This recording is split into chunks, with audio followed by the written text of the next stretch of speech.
Crito by Plato. Persons of the dialogue, Socrates, Crito. Scene: the prison of Socrates. Crito appears at break of dawn in the prison of Socrates, whom he finds asleep. Why have you come at this hour, Crito? It must be quite early. Yes, certainly. What is the exact time? The dawn is breaking. I wonder that the keeper of the prison would let you in. He knows me because I often come, Socrates. Moreover, I have done him a kindness. And are you only just arrived? No, I came some time ago. Then why did you sit and say nothing, instead of at once awakening me? I should not have liked myself, Socrates, to be in such great trouble and unrest as you are. Indeed, I should not. I have been watching with amazement your peaceful slumbers, and for that reason I did not awake you, because I wished to minimize the pain. I have always thought you to be of a happy disposition, but never did I see anything like the easy, tranquil manner in which you bear this calamity. Why, Crito, when a man has reached my age, he ought not to be repining at the approach of death. And yet other old men find themselves in similar misfortunes, and age does not prevent them from repining. That is true, but you have not told me why you come at this early hour. The ship from Delos is expected. I come to bring you a message which is sad and painful, not as I believe to yourself, but to all of us who are your friends, and saddest of all to me. What? Has the ship come from Delos, on the arrival of which I am to die? No, the ship has not actually arrived, but she will probably be here today, as persons who have come from Sunium tell me that they left her there, and therefore tomorrow, Socrates, will be the last day of your life. Very well, Crito. If such is the will of God, I am willing. But my belief is that there will be a delay of a day. Why do you think so? I will tell you. I am to die on the day after the arrival of the ship. Yes, that is what the authorities say. A vision of a fair woman who prophesies in the language of Homer that Socrates will die on the third day. But I do not think that the ship will be here until tomorrow. This I infer from a vision which I had last night, or rather only just now, when you fortunately allowed me to sleep. And what was the nature of the vision? There appeared to me the likeness of a woman, fair and comely, clothed in bright raiment, who called to me and said, O Socrates, the third day hence to fertile Phthia shalt thou go. What a singular dream, Socrates. There can be no doubt about the meaning, Crito, I think. Yes, the meaning is only too clear. But, oh, my beloved Socrates, let me entreat you once more to take my advice and escape, for if you die, I shall not only lose a friend who can never be replaced, but there is another evil. People who do not know you and me will believe that I might have saved you if I had been willing to give money, but that I did not care. Now, can there be a worse disgrace than this? That I should be thought to value money more than the life of a friend? For the many will not be persuaded that I wanted you to escape and that you refused. But why, my dear Crito, should we care about the opinion of the many? Good men, and they are the only persons who are worth considering, will think of these things truly as they occurred. Crito, by a variety of arguments, tries to induce Socrates to make his escape. The means will be easily provided and without danger to anyone.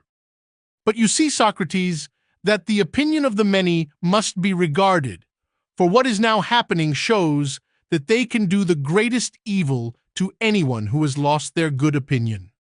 I only wish it was so, Crito, and that the many could do the greatest evil, for then they would also be able to do the greatest good. And what a fine thing this would be.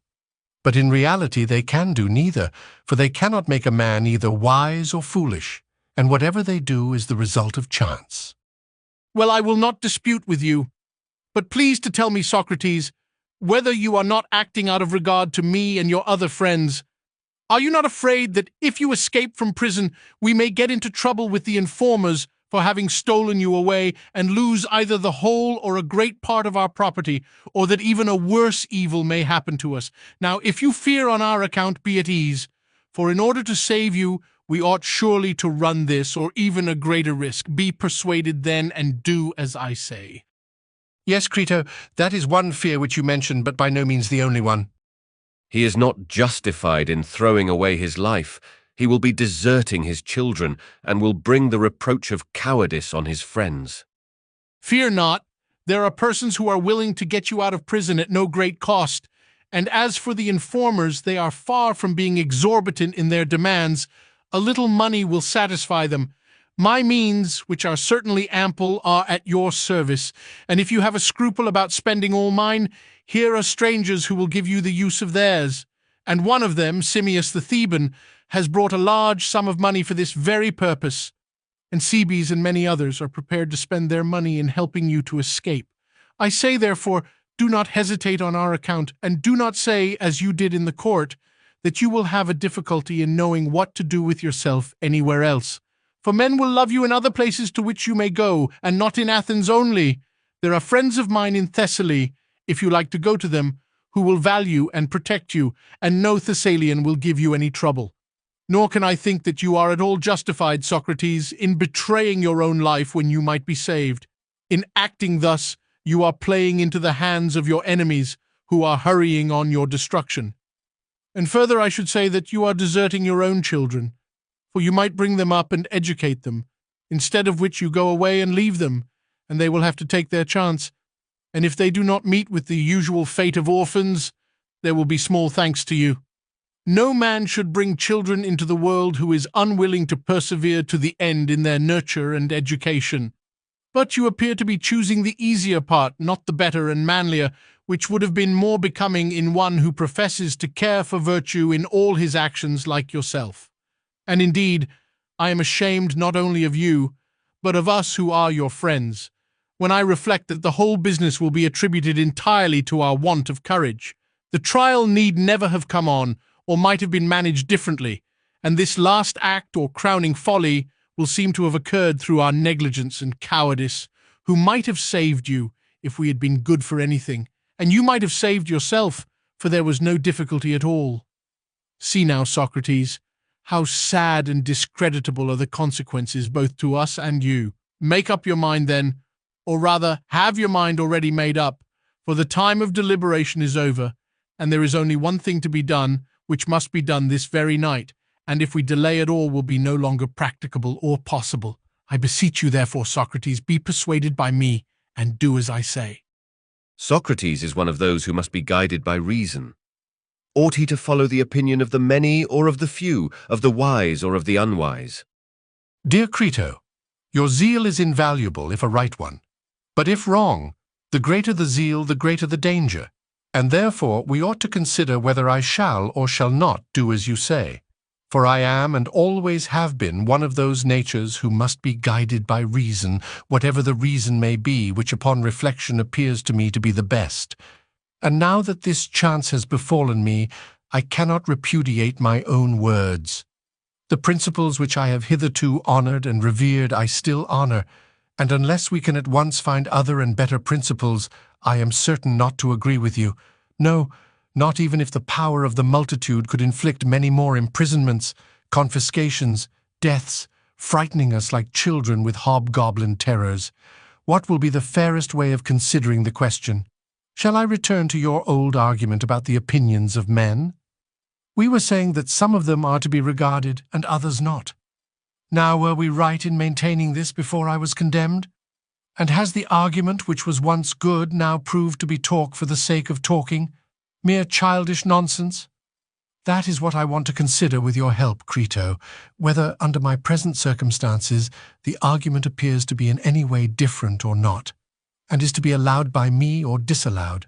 That argument, which, as I believe, is maintained by many persons of authority, was to the effect, as I was saying, that the opinions of some men are to be regarded and of other men not to be regarded.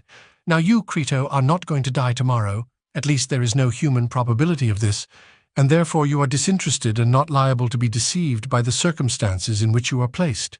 Tell me, then, whether I am right in saying that some opinions, and the opinions of some men only, are to be valued, and that other opinions and the opinions of other men are not to be valued.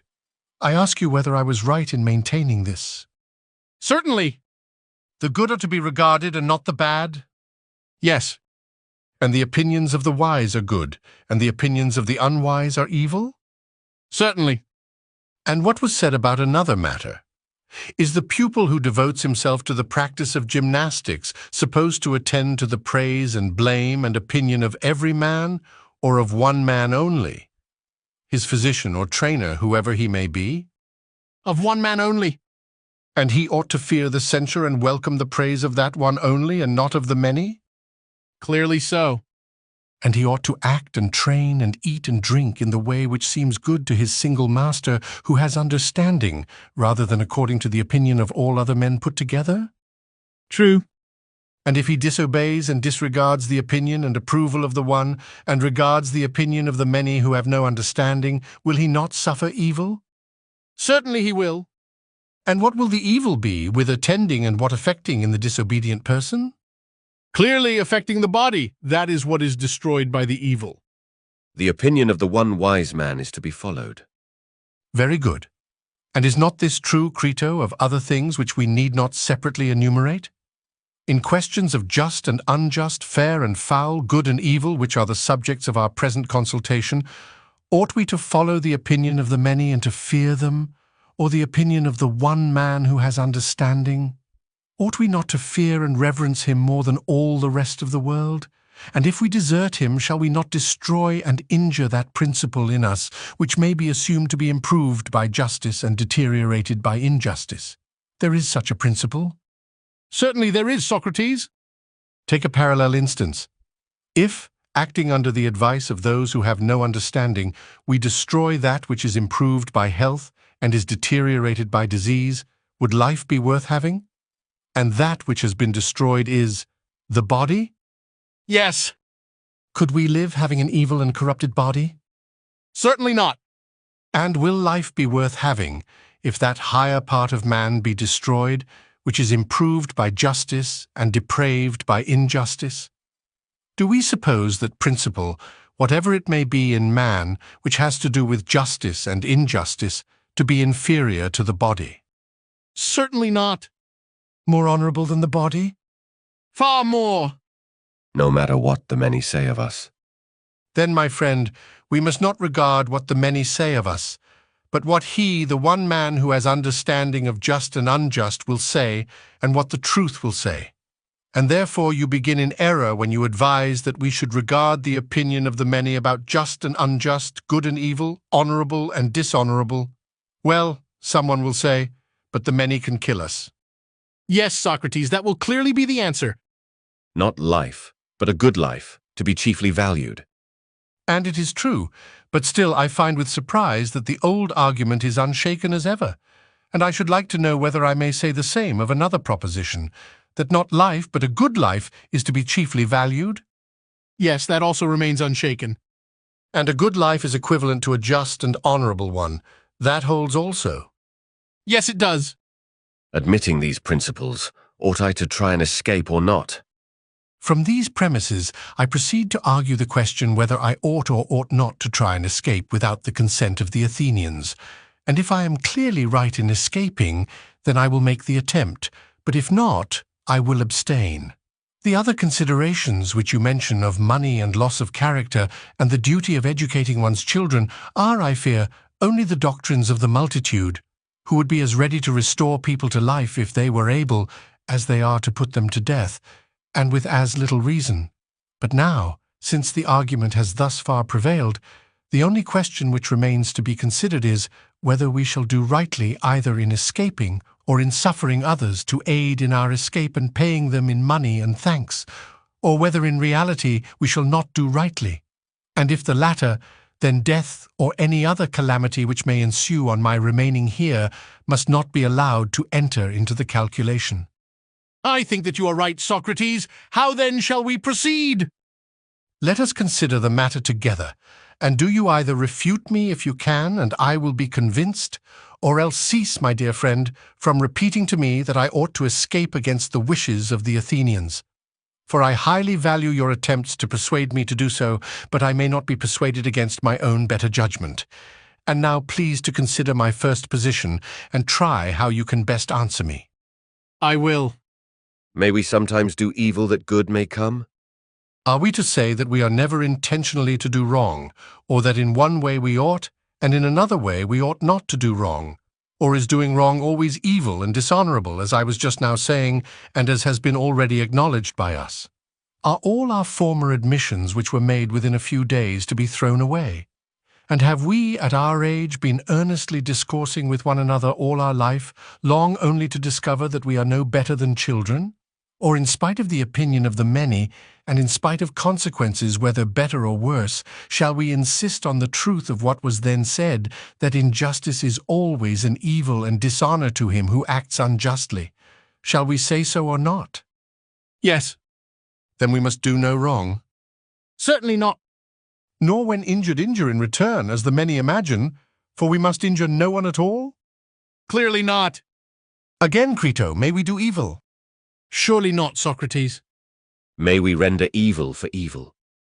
And what of doing evil in return for evil, which is the morality of the many? Is that just or not? Not just. For doing evil to another is the same as injuring him? Very true. Or is evil always to be deemed evil? Are you of the same mind as formerly about all this?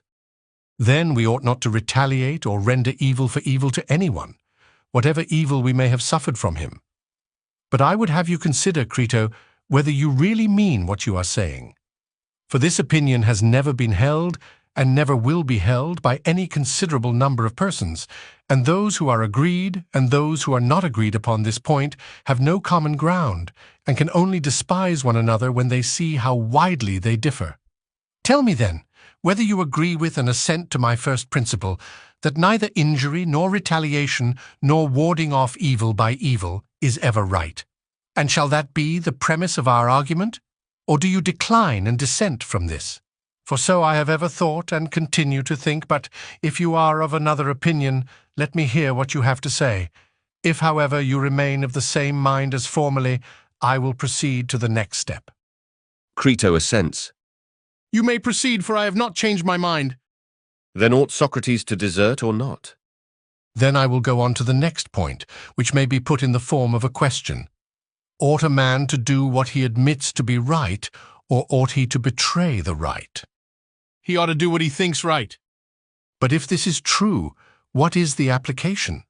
In leaving the prison against the will of the Athenians, do I wrong any? Or rather, do I not wrong those whom I ought least to wrong? Do I not desert the principles which were acknowledged by us to be just? What do you say? I cannot tell, Socrates, for I do not know. The laws come and argue with him. Can a state exist in which law is set aside? Then consider the matter in this way. Imagine that I am about to play truant. You may call the proceeding by any name which you like, and the laws and the government come and interrogate me. Tell us, Socrates, they say, what are you about? Are you not going by an act of yours to overturn us, the laws and the whole state as far as in you lies? Do you imagine that a state can subsist and not be overthrown, in which the decisions of law have no power, but are set aside and trampled upon by individuals? What will be our answer, Crito, to these and the like words? Anyone, and especially a rhetorician, will have a good deal to say on behalf of the law which requires a sentence to be carried out. He will argue that this law should not be set aside, and shall we reply, yes, but the state has injured us and given an unjust sentence? Suppose I say that. Very good, Socrates. Has he any fault to find with them? No man has any right to strike a blow at his country any more than at his father or mother. And was that our agreement with you? The law would answer, or were you to abide by the sentence of the state? And if I were to express my astonishment at their words, the law would probably add, answer, Socrates, instead of opening your eyes. You are in the habit of asking and answering questions. Tell us, what complaint have you to make against us which justifies you in attempting to destroy us and the state? In the first place, did we not bring you into existence? Your father married your mother by our aid and begat you. Say whether you have any objection to urge against those of us who regulate marriage? None, I should reply, or against those of us who after birth regulate the nurture and education of children, in which you also were trained? Were not the laws, which have the charge of education, right in commanding your father to train you in music and gymnastic? Right, I should reply. Well then, since you were brought into the world and nurtured and educated by us, can you deny in the first place that you are our child and slave, as your fathers were before you? And if this is true, you are not on equal terms with us, nor can you think that you have a right to do to us what we are doing to you. Would you have any right to strike or revile or do any other evil to your father or your master, if you had one, because you have been struck or reviled by him, or received some other evil at his hands? You would not say this. And because we think right to destroy you, do you think that you have any right to destroy us in return, and your country as far as in you lies? Will you, O professor of true virtue, pretend that you are justified in this? Has a philosopher like you failed to discover that our country is more to be valued and higher and holier far than mother or father or any ancestor, and more to be regarded in the eyes of the gods and of men of understanding? Also to be soothed and gently and reverently entreated when angry, even more than a father, and either to be persuaded, or if not persuaded, to be obeyed. And when we are punished by her, whether with imprisonment or stripes, the punishment is to be endured in silence, and if she lead us to wounds or death in battle, thither we follow as is right. Neither may anyone yield or retreat or leave his rank, but whether in battle or in a court of law or in any other place, he must do what his city and his country order him, or he must change their view of what is just, and if he may do no violence to his father or mother, much less may he do violence to his country. What answer shall we make to this, Crito? Do the laws speak truly, or do they not? I think that they do. The laws argue that he has made an implied agreement with them which he is not at liberty to break at his pleasure. Then the laws will say, "Consider, Socrates, if we are speaking truly that in your present attempt you are going to do us an injury. For having brought you into the world and nurtured and educated you, and given you and every other citizen a share in every good which we had to give, we further proclaim to any Athenian, by the liberty which we allow him, that if he does not like us when he has become of age and has seen the ways of the city and made our acquaintance, he may go where he pleases and take his goods with him. None of us laws will forbid him or interfere with him. Anyone who does not like us and the city, and who wants to emigrate to a colony or to any other city, may go where he likes, retaining his property. But he who has experience of the manner in which we order justice and administer the state, and still remains, has entered into an implied contract that he will do as we command him. And he who disobeys us is, as we maintain, thrice wrong. First, because in disobeying us, he is disobeying his parents. Secondly, because we are the authors of his education. Thirdly, because he has made an agreement with us that he will duly obey our commands, and he neither obeys them nor convinces us that our commands are unjust, and we do not rudely impose them, but give him the alternative of obeying or convincing us. That is what we offer, and he does neither.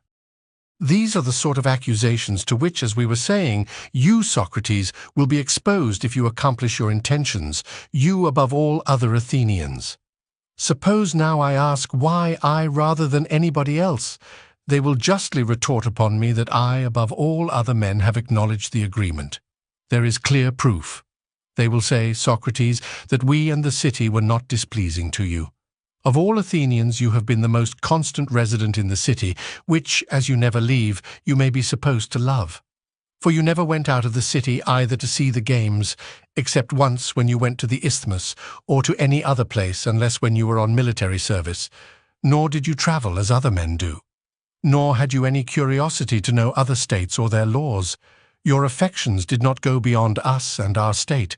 We were your special favorites, and you acquiesced in our government of you. And here in this city you begat your children, which is a proof of your satisfaction. Moreover, you might in the course of the trial, if you had liked, have fixed the penalty at banishment. The state which refuses to let you go now would have let you go then, but you pretended that you preferred death to exile, and that you were not unwilling to die. And now you have forgotten these fine sentiments, and pay no respect to us the laws of whom you are the destroyer, and are doing what only a miserable slave would do, running away and turning your back upon the compacts and agreements which you made as a citizen. And first of all, answer this very question. Are we right in saying that you agreed to be governed according to us in deed, and not in word only? Is that true or not?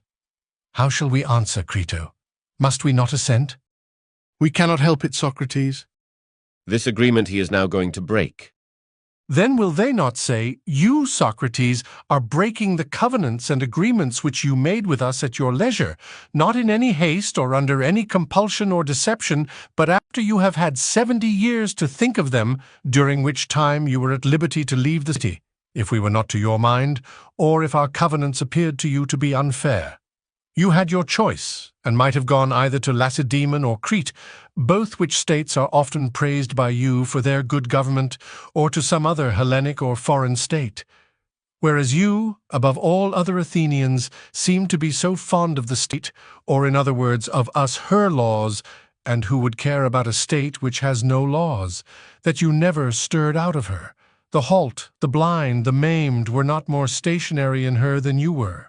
And now you run away and forsake your agreements. Not so, Socrates, if you will take our advice. Do not make yourself ridiculous by escaping out of the city. If he does, he will injure his friends and will disgrace himself. For just consider, if you transgress and err in this sort of way, what good will you do either to yourself or to your friends? That your friends will be driven into exile and deprived of citizenship, or will lose their property, is tolerably certain, and you yourself, if you fly to one of the neighboring cities, as for example Thebes or Megara, both of which are well governed, will come to them as an enemy, Socrates, and their government will be against you, and all patriotic citizens will cast an evil eye upon you as a subverter of the laws, and you will confirm in the minds of the judges the justice of their own condemnation of you. For he who is a corrupter of the laws is more than likely to be a corrupter of the young and foolish portion of mankind. Will you then flee from well-ordered cities and virtuous men? And is existence worth having on these terms? Or will you go to them without shame and talk to them, Socrates? And what will you say to them? What you say here about virtue and justice and institutions and laws being the best things among men, would that be decent of you? Surely not. But if you go away from well-governed states to Crito's friends in Thessaly, where there is great disorder and license, they will be charmed to hear the tale of your escape from prison, set off with ludicrous particulars of the manner in which you were wrapped in a goatskin or some other disguise, and metamorphosed as the manner is of runaways. But will there be no one to remind you that in your old age you were not ashamed to violate the most sacred laws from a miserable desire of a little more life? Perhaps not, if you keep them in a good temper, but if they are out of temper you will hear many degrading things. You will live, but how? As the flatterer of all men, and the servant of all men, and doing what? Eating and drinking in Thessaly, having gone abroad in order that you may get a dinner? And where will be your fine sentiments about justice and virtue? Say that you wish to live for the sake of your children, you want to bring them up and educate them. Will you take them into Thessaly and deprive them of Athenian citizenship? Is this the benefit which you will confer upon them? Or are you under the impression that they will be better cared for and educated here if you are still alive, although absent from them? For your friends will take care of them. Do you fancy that if you are an inhabitant of Thessaly they will take care of them, and if you are an inhabitant of the other world that they will not take care of them? Nay, but if they who call themselves friends are good for anything, they will, to be sure they will. Let him think of justice first, and of life and children afterwards. Listen then, Socrates, to us who have brought you up. Think not of life and children first, and of justice afterwards, but of justice first, that you may be justified before the princes of the world below. For neither will you nor any that belong to you be happier or holier or juster in this life, or happier in another, if you do as Crito bids. Now you depart in innocence, a sufferer and not a doer of evil, a victim not of the laws but of men. But if you go forth returning evil for evil, and injury for injury, breaking the covenants and agreements which you have made with us, and wronging those whom you ought least of all to wrong, that is to say yourself, your friends, your country, and us, we shall be angry with you while you live, and our brethren, the laws in the world below, will receive you as an enemy, for they will know that you have done your best to destroy us. Listen then, to us, and not to Crito. The mystic voice. This, dear Crito, is the voice which I seem to hear murmuring in my ears, like the sound of the flute in the ears of the mystic. That voice, I say, is humming in my ears, and prevents me from hearing any other, and I know that anything more which you may say will be vain. Yet speak if you have anything to say. I have nothing to say, Socrates. Leave me then, Crito, to fulfill the will of God and to follow whither he leads.